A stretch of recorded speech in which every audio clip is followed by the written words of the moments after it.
Voici le gang de 8 malfaiteurs, idiots, bêtes, sanglants, inhumains et méchants brigands qui ont voulu envoyer en enfer le jeune réalisateur et producteur aspirateur lors de la nuit de prière organisée dans son domicile devant toute sa famille et ses animaux domestiques, chats, chiens et volailles.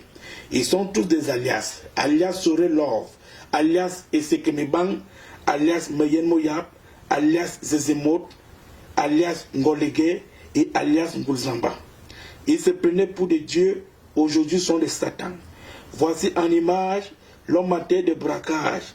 Et même le Seigneur Jésus-Christ déclare que si ces gens sont encore en liberté, il ne remettra plus pied sur terre. Malgré sa promesse faite il y a plus de 2000 ans aujourd'hui, qu'il reviendra juger les vivants et les morts. Les voici alignés ici ce jour devant la presse nationale et internationale, des bandits au comportement des enfants de cœur, avec pour prophète le révérend docteur Moussobo, reconnaissable avec sa culotte noire et son t-shirt blanc. N'allez surtout pas dire qu'il est trop.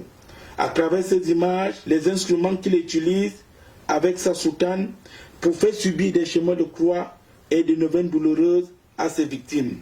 2 lattes en bois rouge, couture de cuisine, des pierres et même des fouets découverts dans son église. Avec un tel arsenal, il te retire du paradis pour t'envoyer en enfer sans demander la vie du Seigneur Jésus-Christ. Ces bandits de grand chemin ont torturé toute la nuit le jeune réalisateur et producteur aspirateur. Toute une nuit de pénitence organisée par le révérend Dr Moussobo de l'église Jésus n'est pas mort, il revient. L'homme a réussi à s'en sortir par un miracle de Dieu. Voici un autre bandit en image, infime du pied gauche. Ne vous fiez surtout pas de son handicap, il est loin d'être un enfant de cœur. Si vous le croisez dans un couloir sombre la nuit, vous allez appeler Dieu par un autre nom. Aspirateur est une victime parmi tant d'autres, malgré le chemin de croix et d'autres atrocités offertes par le révérend Dr Moussobo, que voici en image, et ses alcooliques. Le Seigneur a refusé de lui ôter le souffle. Ce groupe de gang a été finalement neutralisé, comme qui dirait 99 jours pour le voleur et un seul jour pour le patron. L'on se pose la question aujourd'hui, à qui dois-je faire confiance si les soutanes sont devenus des caches d'âme?